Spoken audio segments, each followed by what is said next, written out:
Alright,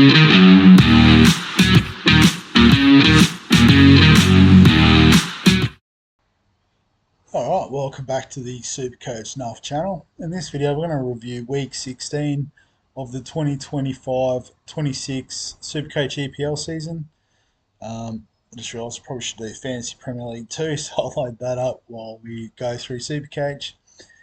So SuperCoach this week 158, which was top 2% for the round.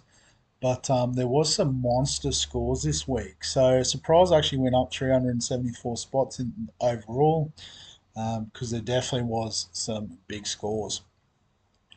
But if we have a look at the team, yep, congrats. So trying to remember, I think I've done a few trades since the last video, obviously being away. One of them was we brought Donnarumma in goal. So we've got ourselves out two sort of keepers for the season, Sanchez, Donnarumma. This week we guessed right, but there really wasn't a wrong answer. Sanchez getting a 13. Our bench, unfortunately, we were one player down. Calafiori and Munoz both missing. Munoz is out for a few weeks. Calafiori, I wasn't aware of his injury, so I might have to do a bit of research on that. But outside of that, Guardiola, Kukurea, Van Dijk, all scoring well. So, the sort of big teams coming to the fore at the moment. In the midfield, we got on the Phil Foden train, not at bottom dollar by any stretch, but the form continues with an 18. Bruno with 27 was awesome. And then unfortunately, we had Rice and Minter on field. Bowen on the bench, who outscored both of them. So now the squad's getting pretty strong. It's all about, guessing the right picks. We also missed out in the forward line. Haaland as captain was good, 23, don't get me wrong. But João Pedro with just a 3. Unfortunately, we brought in Ekitike for Salah, given the African Cup of Nations is about to start, and Salah will be away for that. And we got him nice and cheap, and then he goes and scores 2 goals, making cash, monster break even of negative 23. So yeah, great pick there, albeit not on field. So in terms of the matchups this week, so in the first league we got a good win over Carmdenia with me, James's team, with 108. He captain Phil Foden, had Haaland. Ryan Cherky as well with 15 was good, but lots of double or single digit scores from Raya, which is surprising. Although nice matchup this week against, well, that was last week against Wolves. Oh, there you go. Yeah, so just missed out with a few there. Didn't have a lot on the bench either, unfortunately. But yeah, the top score in this league, I'm pretty sure, was the 228 for Rice Baby, Matt's team, who captained Harry Wilson. This was a surprise because Brentford away isn't the easiest fixture. But 31 points later with the big C on him. Well done, legend. Gusto with the 33 as well was a monster score. Had Ekitike on field. Morgan Rogers with a 24. Had Haaland, Foden, Fernandez. So that's pretty much the perfect week, albeit, could have had maybe upgraded goalkeeper. Don't know what, maybe someone in the midfield for Dewsbury Hall, but great week regardless. Well done, Matt. And then in the second league, snuck a win over Dilap of Honor, Bianca's team. So Captain Saka for a double-digit return was nice. Had Rogers and Haaland as well. So I guess just the captaincy on Haaland covered the non-playing player, basically, was the difference. And I guess Donnarumma, Guardiola making up a few points on the Arsenal assets as well. But in the second league, top score was 170 for Shane's team, right in the slot. So you had Virgil, Kukurea, Rogers, Hull, Foden, Ruben Diaz scored well. Fernandez is captain, nice. Only Dan Burn and Ficario getting single digits there. Grealish and Pedro as well. But yeah, some really good scoring there as well, Shane. Well done, legend. Have a quick look at the overall, see if there was other big scores there.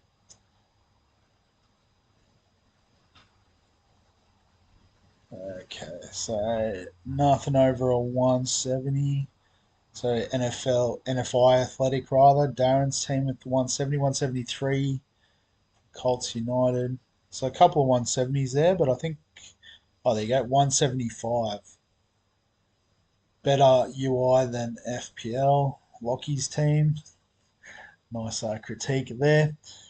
He had Sanchez in goal, Saka, Rogers, Haaland, Fernandez, captain, Kukurea, Phil Foden. Had Van Dijk on the bench too, so maybe left a few points on the table there. But another one with a pretty strong sort of squad. So well done, Lockie, for that score.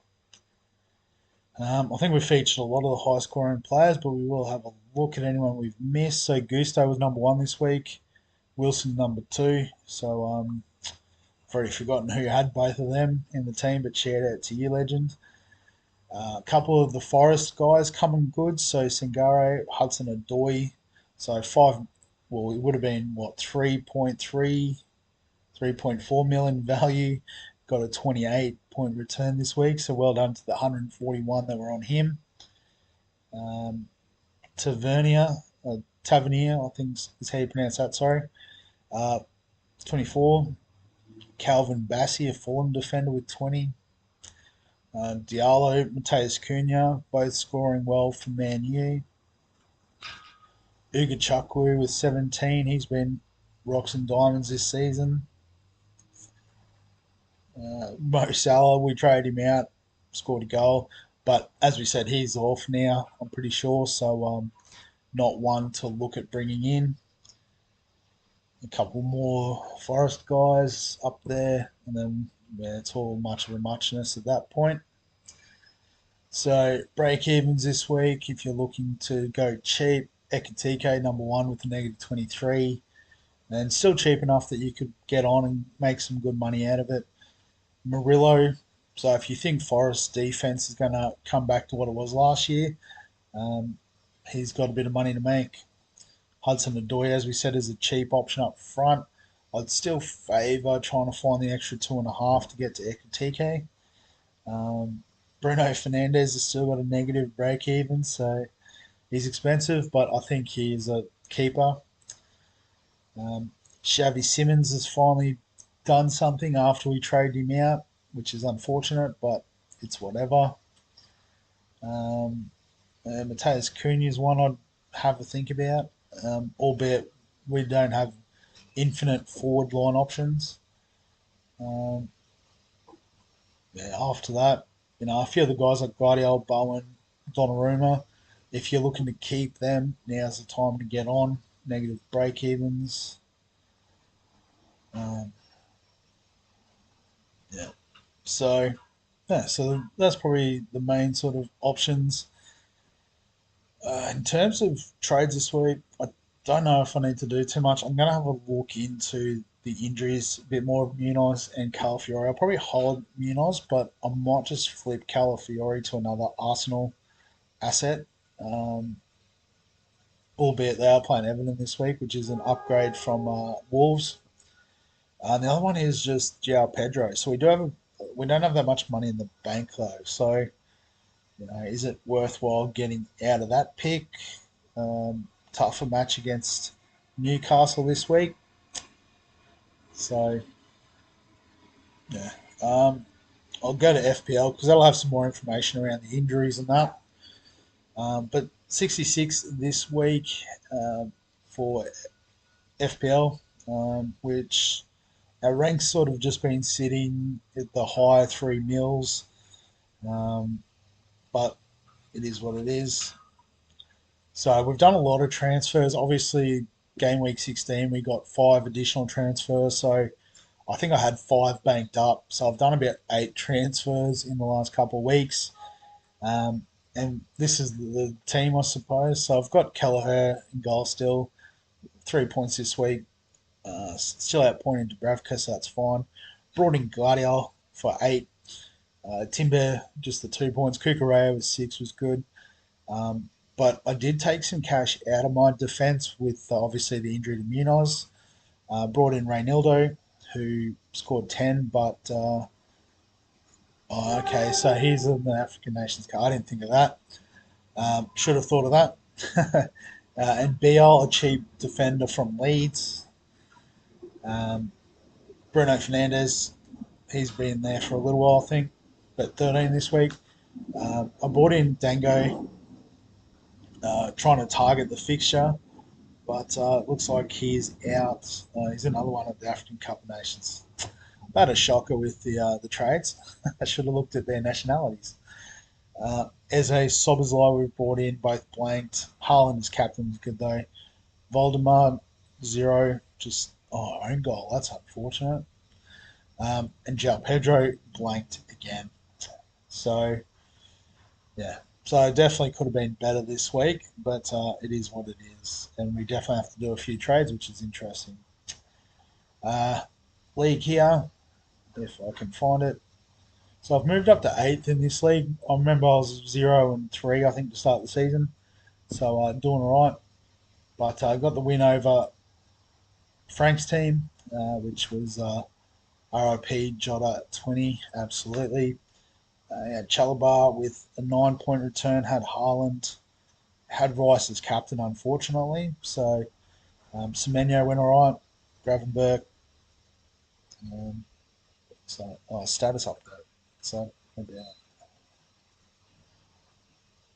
Oh, okay, they've got little notes. That's interesting. I've never seen that before. Um, but yeah, not much on the bench either. So it is what it is. Still beat me overall, so it's all good.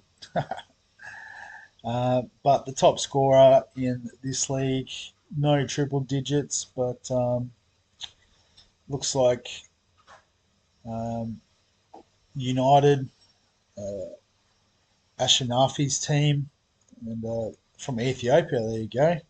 Got some global reach there. You love to see that.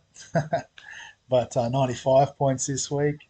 Captain Saka, which worked well, has Foden, Haaland, Harry Wilson as well. So what's he priced at? 5.6 mil. With that upside, I think we have to get on, don't we?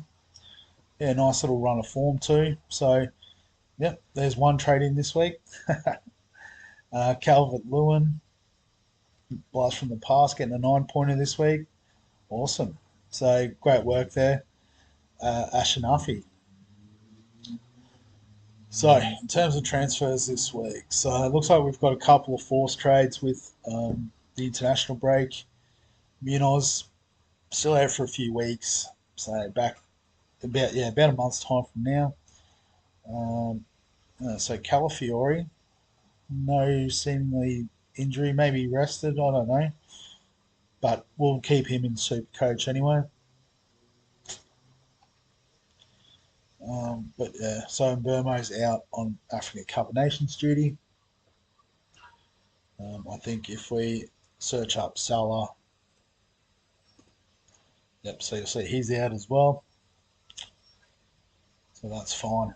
Um, so let's get rid of the two mistakes that we made.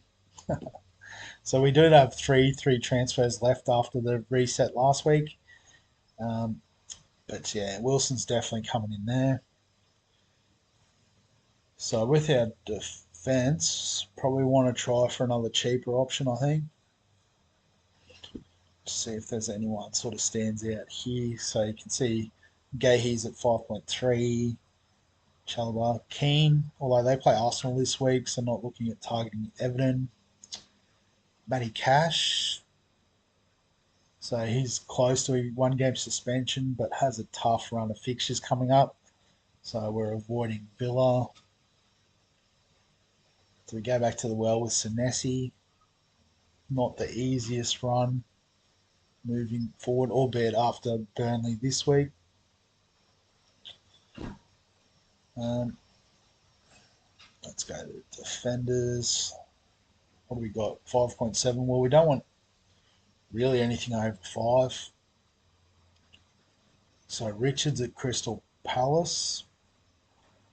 I think That's usable. Albeit there's no attacking upside. That's purely clean sheets and stuff. That scoring. Mitchell's got a little bit more probably upside as a wing back, but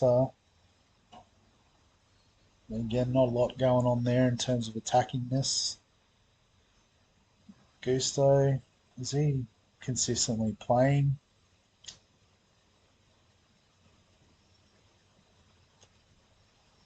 Maybe. Could go to Ballard, who's very rocks and diamonds when it comes to scoring. Brighton leads, so not again. I guess there's not too many easy runs in the Premier League if we're being completely honest. It's Spurs like Liverpool this week. Mm, Anderson. So Forest, West Ham, Palace. The next three is not the worst.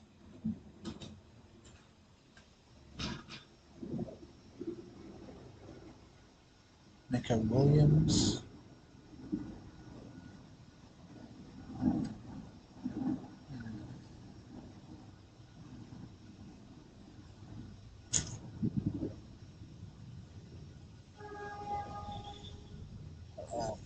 All right.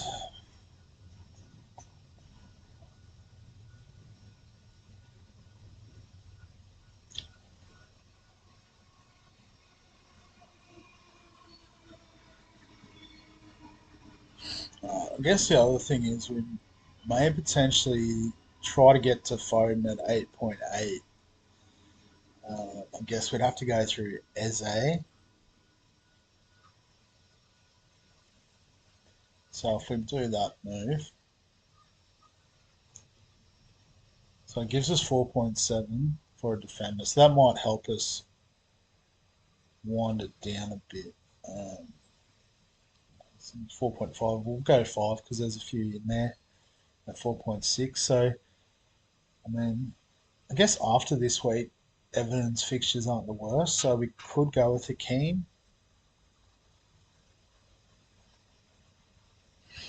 Just looking at this, it looks like Keane or Richards. Van Hecker, actually, I didn't look at Brighton. They've got an okay run. Couple of tough fixtures in the mix, but then he scored 2 goals a couple of weeks ago, an assist. So this might not be the worst shout. Let's do it. No, we'll make those transfers. Confirm. I guess the other thing too is we're running out of time to play our first bench boost. So with Wolves and Bournemouth this week in goal, like the bench isn't fantastic, but that's okay. I'm thinking we might pull the trigger on this. Although actually, that was the other transfer I wanted to make. I've already committed to it. I was looking at Ekatike up front for Liverpool. He's 8.6, so a bit above these guys, unfortunately. So that's fine. Can live with that. Bowen at 7.5. Thiago at 7.2 is another really interesting one.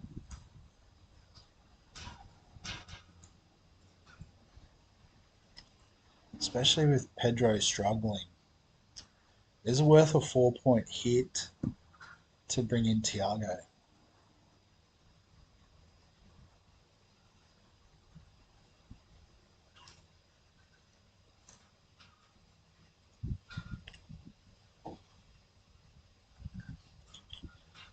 Oh, let's do it. Why not? Yep, that's fine. I'll take the 4-point hit this week. So yeah, Thiago wins nice against Wolves this week. They have Bournemouth, Tottenham, who aren't going the best. Everton and Sunderland the next five. This is why I looked at Dango. Just didn't realise he's the wrong nationality. So that's probably the move I should have made last week. So the team this week, And you know what? Just to get it done, let's play the bench boost and see what happens. So we've got everyone playing this week, but captain, vice captain, I think basically it's just going to be between Haaland and Bruno every week. Obviously, Foden could be used as an option, but just stick with the two guns, I suppose. Um, and yeah, I think Haaland at home over Fernandez away is the tiebreaker this week. Um, so yeah, so that's the team going into what are we going into week 17. SuperCoach was so Calafiore is not injured, so we'll just hold Munoz because it's going to cost us two trades. We do want him back in once he's fit and firing. Um, the midfield we're okay with. I think we should be playing Bowen, although actually against Man City this week, maybe not. Who did Brighton have again? They have Sunderland, so Minter has a chance. Um, I think just the other move is Ekatike on field for Pedro. Um, yeah, other than that, I think it's wheels up for the team. Uh, then just captain, vice captain. I think Haaland is captain against West Ham makes sense. Um, yeah, I guess if you're looking to loop, it would be Kukurea against Newcastle is the one option I have. I could do Sanchez in goal, but there's no upside for a goalkeeper unless they can save a couple of penalties. So yeah, I think that would be the looping option. But as we know, I'm not a big looper guy, so I'm just going to stick with the same as previous, which is Fernandez, VC, Haaland, captain. And yeah, that's the Premier League teams going into week 17. As always, if you've got any questions, comments, thoughts, feel free to add them below this video. Give us a like if you enjoy the EPL content. Subscribe for all the fantasy sports content on the channel. And other than that, we'll catch you in the next one.